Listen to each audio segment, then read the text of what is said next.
ኣብ ትግራይ ሕወሓት ብመሰረት ሰምዕ ፕሪቶርያ ዝቆመ ጊዜያዊ ምሕዳር ክልል ትግራይ ክፈርስን በቲ ቅድመ ኩናት ትግራይ ብህዝቢ ዝተመርፀ ዝበሎ ምምሕዳር ክትከአን ከም ዝወሰነ ኣፍሊጡ ማእከላይ ኮሚቴ ሕወሓት ኣብ ዝቕንህ ንኽልተ መዓልታት ኣብ ዘካየዶ ስሩዕ ኣኼባ ኣመልኪቱ ኣማሲኡ ትማሊ ኣብ ዘውፅኦ ጋዜጣዊ መግለፂ እዩ ነዚ ውሳነ ዕላው ገይሩ ዘሎ።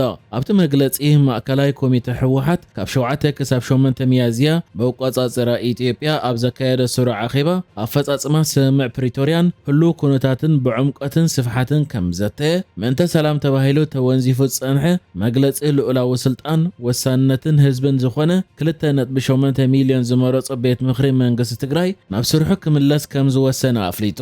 ከም ዝፍለጥ ኣብ 2020 ተኻይዱ ኣብ ዝነበረ ክልላዊ ምርጫ ብምኽንያት ኮሮና መንግስቲ ኢትዮጵያ ሃገራዊ ምርጫ ክናዋሕ ንዘመሓላለፎ ውሳነ ብምንጻግ ዝተኻየደ ብምዃኑ ዘይሕጋውን ዘይጸንዐን ኢልዎ ምንባር ዝዝከር እዩ።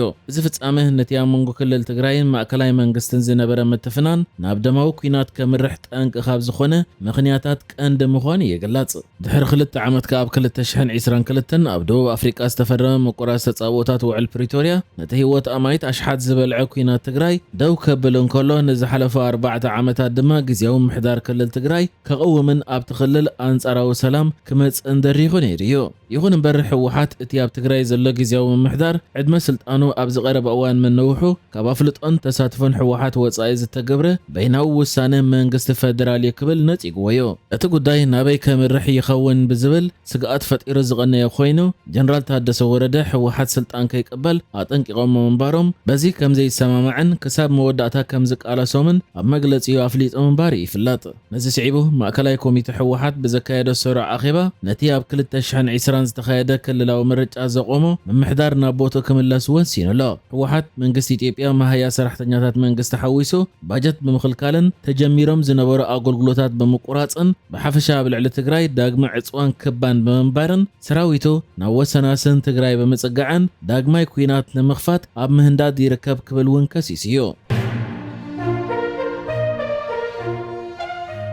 ባንኪ ልምዓት ኣፍሪቃ ኣብ ኤርትራ ድርቂ ናይ ምጽዋር ዓቕሚ ንምዕባይን ዕድላት ስራሕ ንምፍጣርን ዝዓለመ ፕሮጀክት ብዝተዓጻጸፈ መንገዲ ይሰላሰል ከም ዘሎ ኣፍሊጡ።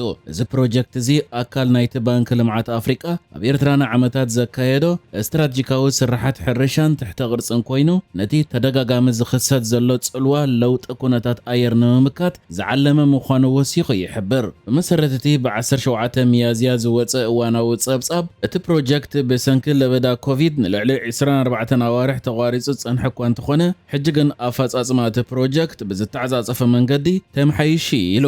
እቲ ኣብ መጋቢት ዝተኻየደ ገምጋም ካብቶም ክህነጹ ዝተወጠኑ 21 ሓጽብታት ህንጸት እቶም 18 ሙሉእ ብምሉእ ከም ዝተዛዘሙ ይገልጽ። እዞም ሓጽብታት ንእንስሳታት ሕርሻን ተጠቃምነት ሰባትን ዝውዕል ማይ ዝእክቡ ኮይኖም ካብቲ ዝተተለመ ሸቶታት ብላዕሊ 101.5 ሚእታዊት ዓወት ከም ዝተመዝገበ እቲ ጸብጻብ ይሕብር። ባንኪ ልምዓት ኣፍሪቃ ምስ ኤርትራ ብምትሕብባር ዝተጎደ ኣከባቢ ናብ ንቡር ንምምላስ ቀዳምነት ሂቡ ይሰርሕ ከም ዘሎ ወሲኹ ይጠቅስ። ብተሳታፍነት ህዝቢ ኣስታት 2100 ሄክታር መሬት ዳግማይ ንምሕዋይ 3.1 ሚልዮን ኣግራብ ተተኺሉ እዩ።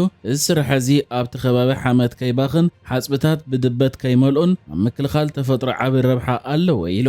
እቲ ፕሮጀክት ኣብ ናብራ ገጠር ዝፈጥሮ ዘሎ ጽልዋ ብዝያዳ እናጎልሐ ይመጽእ ከም ዘሎ ዝሓበረ እቲ ጸብጻብ እቲ መነባብሮ ንምምሕያሽ እቶት ንምፍጣርን ዝዓለመ ዕደላ ናውቲ ሕርሻ ብምሉእ ተዛዚሙ ምህላው እውን ገሊጹ።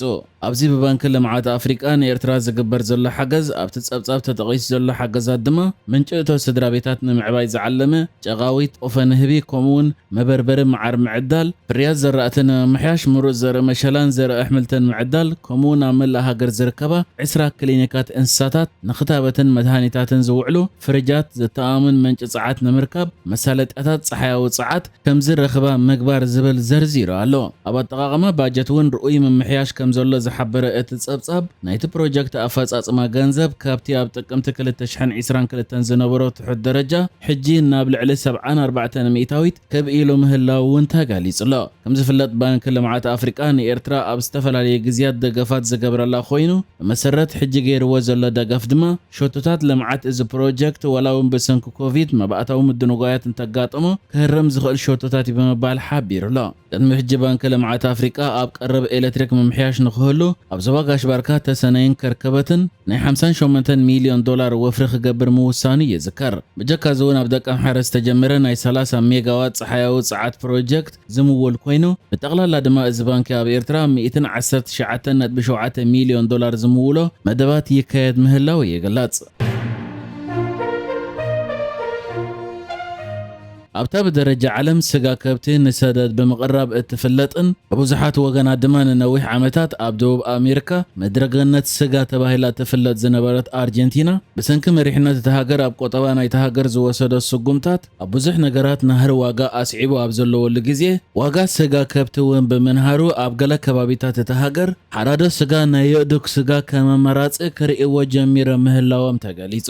ብመሰረት ካብቲ ሃገር ዝወፅእ ዘሎ ጸብጻባት ኣብ ዝሓለፈ ወርሒ ጥራይ ዋጋ ስጋ ከብቲ ኣብታ ሃገር ብ10 ሚእታዊት ክውስኽ እንከሎ ዝሓለፈ 6 ኣዋርሕ ድማ ዋጋ ስጋ ከብቲ ብ60 ሚእታዊት ከም ዝወሰኸ ይግለጽ። እቲ ሃገር ኣብ ዓለም ድሕሪ ኣሜሪካ ዝበዝሐ ስጋ ዝሃልከላ ሃገር ብምዃና እዚ ክብሪ ዋጋ ቁጥዐ ፈጢሩ ዘሎ ኮይኑ ኪኖ ቁጥዐ ሓሊፉ ከዓ ኣብ ደቡብ ሓንቲ ፓታጎንያ እትበሃል ዞባ ዳርጋ ብፍርቂ ዋጋ ስጋ ከብቲ ስጋ ናይ የእዱግ ክሽየጥ ጀሚሩ ምህላው ተገሊጹ።